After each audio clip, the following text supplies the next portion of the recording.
नीटचा paper. आजचा video करण्याचा उद्देश म्हणजे काल नीटचा पेपर झाला आणि त्या पेपरमध्ये काही विद्यार्थी असे होते की त्यांचं सेंटर चेंज होऊन त्यांना मिळालेलं होतं. काही विद्यार्थ्यांचा असा होता प्रॉब्लेम की ते 2 मिनिटं 1 मिनिट लेट झाले होते म्हणून गेट बंद केलेलं. काही पालकांनी त्यांच्या अशा विनवणी केल्या की अक्षरशः तिथं गेटवर असणाऱ्या पोलिसांच्या असू दे, अधिकाऱ्यांच्या असू दे, पाया पडलेत पालक आपल्या मुलांच्यासाठी. कुठं आपला देश चाललाय, आपण कुठल्या प्रगतीपथावरती चाललोय, मुलांचं भविष्य काय चाललंय याच्यावरती कुणाचाही प्रश्न उठत नाही.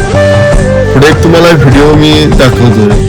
कुठं कशा पद्धतीने त्या मुलांची अवस्था झाली आणि कशा पद्धतीने मुलांची दुरावस्था केली या प्रशासनाने. त्याच्यामुळे मुलांच्यावरती बेरोजगारीचा मुद्दा मोठा उठलाय. मुलांनी पेपरची तयारी करायची की नाही या अशा उद्देशामुळे काय मुलांच्या आयुष्याचं पुढचं कल्याण होईल ही यातूनच दिसून येते. त्याचबरोबर जर बघायला गेलं तर असं एक राज्य आहे जिथं आता सध्या मुख्यमंत्री थलापती विजय आहेत.